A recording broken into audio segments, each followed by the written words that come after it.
sugarcane. That's what I need. I've got plenty of gunpowder, these boxes are filling up nicely, but I don't really have any sugarcane, and today we are going to solve that issue. So the last couple of episodes we've been working on our industrial complex, and between episodes all I've done is added 4 masonry villagers, and I do want to get a lot more of those in here. I want to get rid of most of these Fletchers now. We can actually just replace their trades.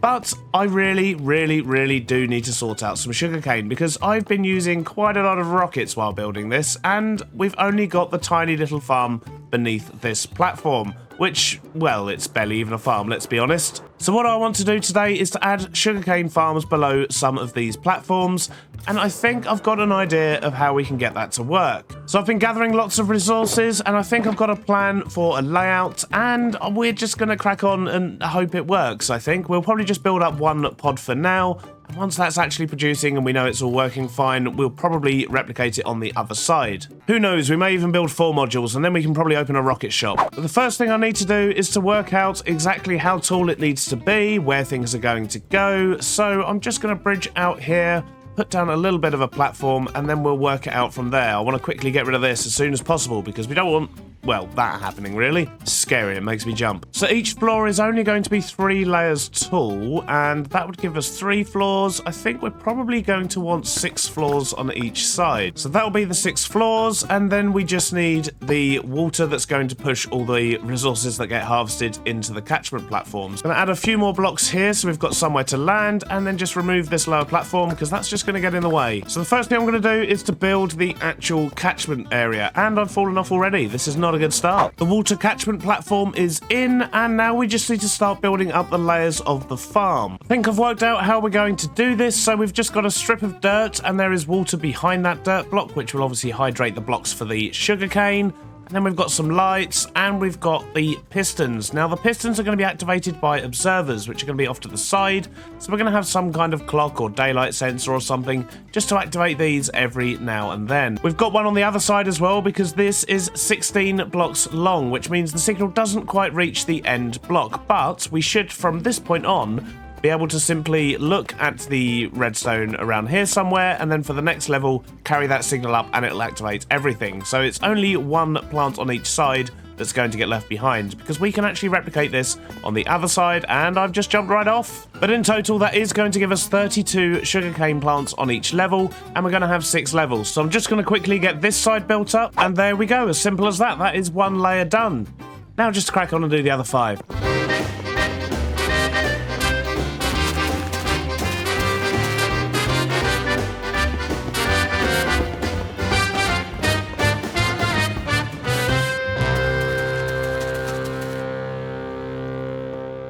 It hasn't taken as long as I thought it was going to, but we've managed to get all 6 layers in, which means we now have 3 stacks of sugarcane growing at any one time in there.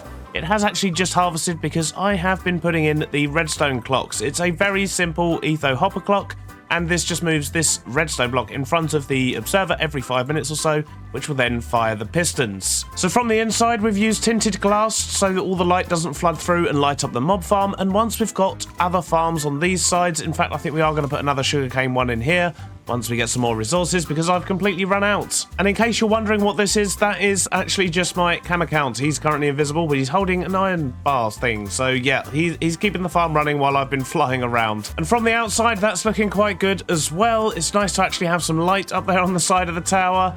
But yeah, lots more building to do and lots more resources to gather before we can do that. The main thing actually being blackstone, because we have pretty much run out now, which is hardly surprising considering how much we've used around here. I have also added in a filter down here for sugarcane, so that should start collecting when it starts harvesting. And I think with that, we're going to be good to actually start being able to make ourselves a whole bunch of rockets. But before we can expand, we do need to go do some resource gathering. So I guess it's time for a grinding session. Well, it's the next day in real life, and we've still got this villager curing mess up here, which, to be honest, I don't even know if we're going to do anything about, because once we're done with it, I'm hoping we're not going to need it again. But I have done a little bit of work in here. We've replaced all of the Fletchers with lovely masons, and every single one of them sells quartz blocks, which is exactly what we wanted. and I've made a start on the librarians as well, primarily for the glass, but I figured may as well get some good books while we're here. But that's not all. The most important thing is we have been AFK here for quite a while, and we have 2 sugarcane farms now. So after the grind, I did sit up and build this one, but it was quite late at night, so I didn't really want to be recording.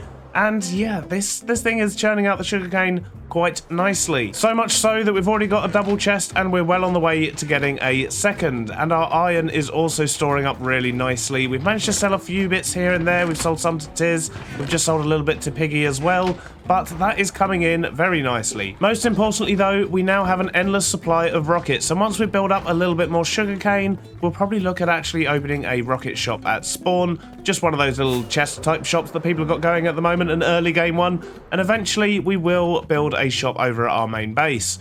But for now, we've got many other things we need to be doing.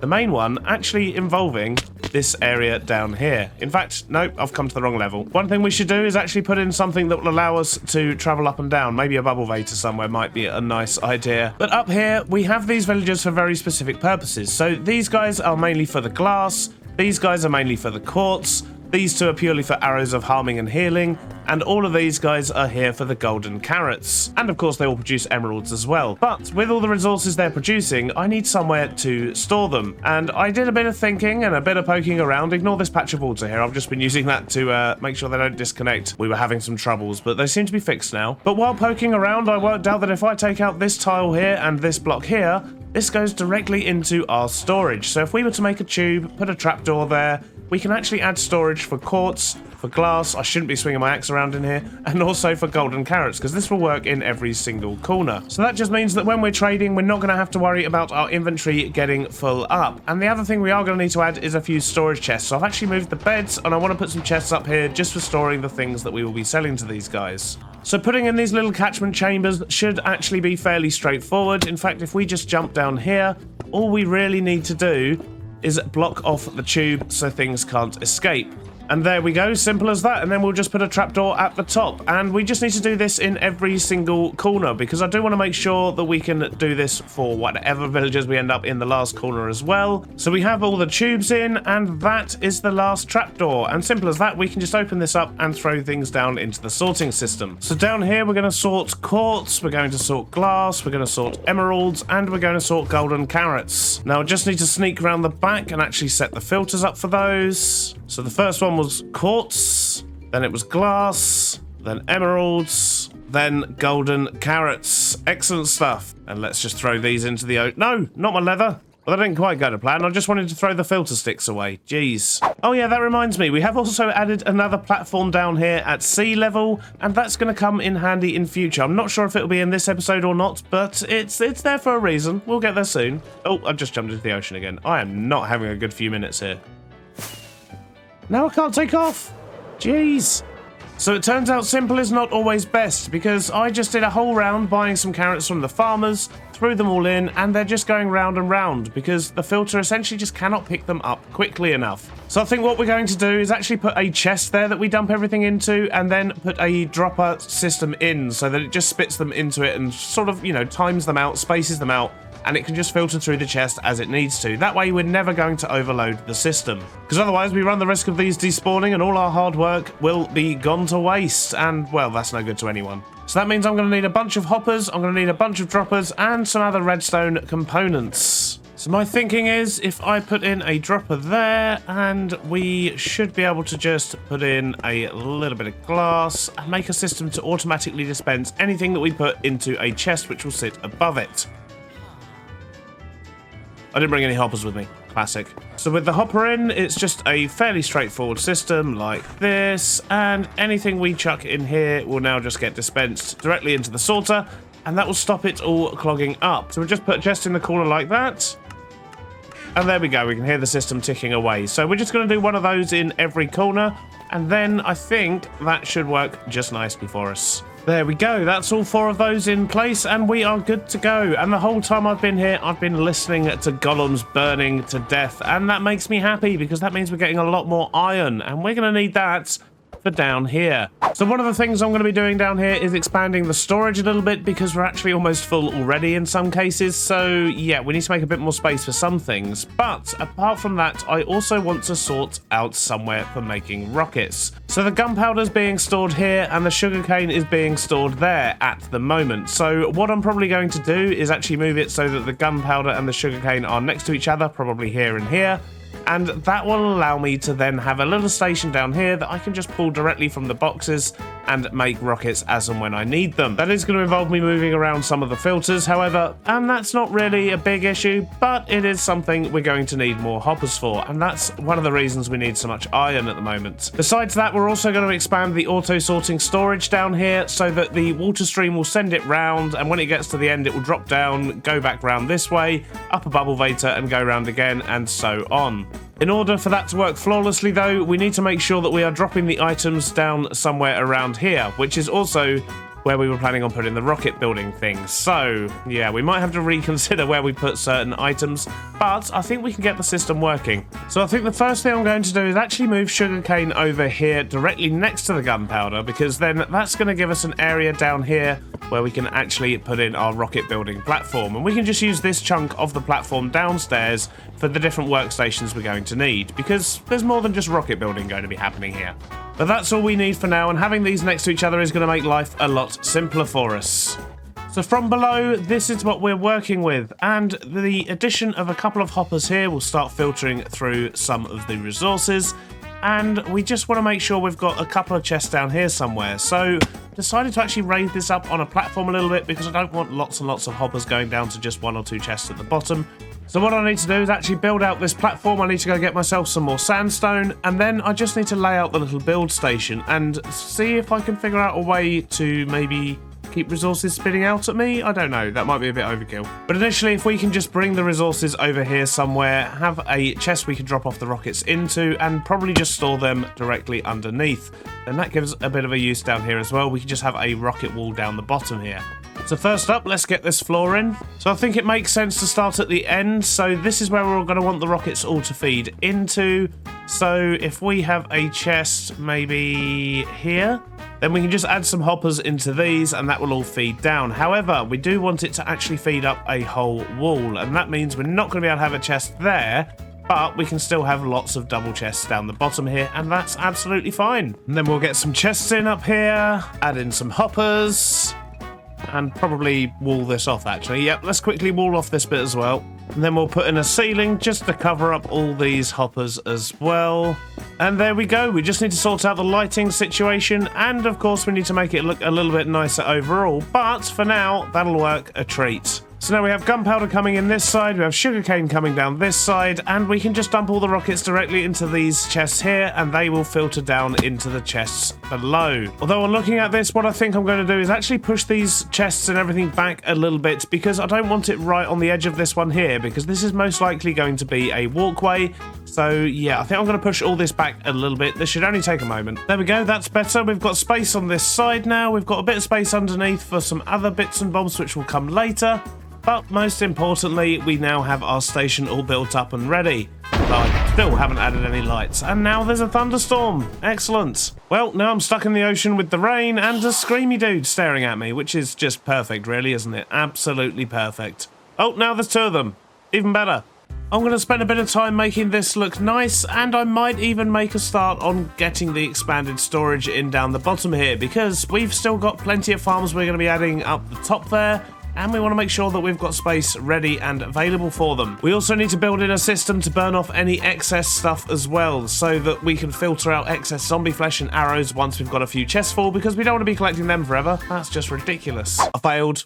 I didn't do what I said I was going to do. I said I was going to make this bit over here look nice, and instead I just expanded it, and I've actually added in a little something else that we're going to need a lot of, and that is a stone generator. So very straightforward, it just goes backwards and forwards if we turn it on like so, and it just generates stone. We can obviously use either fortune or silk touch to get either stone or cobble, and this all just gets collected and goes into the chests down below. And yeah, I imagine we're going to be spending quite a lot of time here in the future, partly because we can of course sell stone to the masons for emeralds, but also we're going to be building with a lot of stone in future. For now though, I think it's about time we opened a rocket shop. We've got a good couple of double chests here of sugarcane and same with gunpowder. Well, in fact, we've got about 5 or 6 double chests upstairs, but I'm going to convert all of this into rockets and then we're going to go find somewhere to start selling our wares. A short while later and we are massively stocked up on rockets, and I think it's about time we look at opening a shop. So I'm going to head over to spawn, see if we can find a location. We could just stick a chest down with everyone else's and do it there, and in fact I think we will, but in that chest it's pretty much just going to direct people to the nether, because over here on the nether side Zloy has been busy and he's opened up a shop here for useful things. So he's actually got a log shop there, and I believe Piggy is planning on opening one as well. But this looks like a good place for us to put our own little shop. And to be honest, I think I like the look of this spot here. So style-wise, I'm actually just going to copy what Zloy has got here for the actual shape and so on, because I want to make sure that it does continue to tie in with the nether. But, well, we're basically just going to be selling rockets instead of logs. So I'm going to go grab some dark oak by the looks of it, and some sandstone and a little bit of birch, and we're going to sort out this bit here. And I'm hoping that behind here we've got, oh, even more space than I possibly imagined. Wow, okay, there's loads of space here. And bouncy flame boys, excellent. Let's just quickly block that off. We don't need to be dealing with them right now. So I believe this portal actually takes us to Chaos Hill. Nope, this is the one that brings us back to the town centre, but there is actually a portal up there, so at least I suppose after this we can get directly back to the hill. I haven't really used the nether much this season. In fact, I didn't really use it much last season either. But this season we're changing that up by actually putting a shop in there. And what is that on the field? Okay, there appear to be a couple of mischievous foxes down here. So clearly Foxy and Tiz have been up to some shenanigans. Stand back, beetroot angels in progress. Yeah, so, Silent's not going to be happy with that. All these potatoes have been replaced with beetroot. Again, let's stop getting distracted. Let's go sort ourselves out a shop in the nether. A few moments later, and we've got ourselves a tiny little shop. We do, of course, need to get some signage up, and it would be good to get one of my avatars in here as well. But I don't really think we've got the dyes to do too much posing with them at the moment, so I might need to look up that as well. But it'd also be quite nice to maybe get a couple of banners up, and I think we're going to sell carrots and rockets here, because they're two things that we have that nobody seems to be selling at the moment. And how we've managed to get a month into the server without anybody actually selling rockets yet absolutely amazes me. But, well, we're going to fill that need. So let's run away back to Chaos Hill, which was even signposted. I don't know how I missed that last time, but we're going to head back, grab a few more bits, and hopefully when we come back, we can get that finished. There we go, simple but effective. That should do the trick. So we've got everything in here just for 3 stacks per diamond, and we are fully loaded on both rockets and, of course, golden carrots. There's still one last thing to do, however. I think that's probably going to be to get a couple of banners up there just to show that we're selling rockets and carrots a little bit bolder. There we go, a couple of banners make all the difference. And I think with that, we are done with this bit. There is, however, one last thing to do, and that is to add a chest over here. And I basically just want to make it look like we've sold out over here, so people should go to the nether to actually stock up. And hopefully that will get people going to the nether more and more. Right, we've got ourselves a sign. There we go, carrots and rockets, 3 stacks per diamond. And then a nice red sign saying more in the nether market if sold out. And, well, they're always going to be sold out because I'm never going to stock them. And that should get people going over there and utilising that district a little bit too. Sadly, that is all we have time for today. We've got a lot done though, which is very good, and we'll get lots done in the next episode too, hopefully. Thanks for hanging out. Bye-bye now.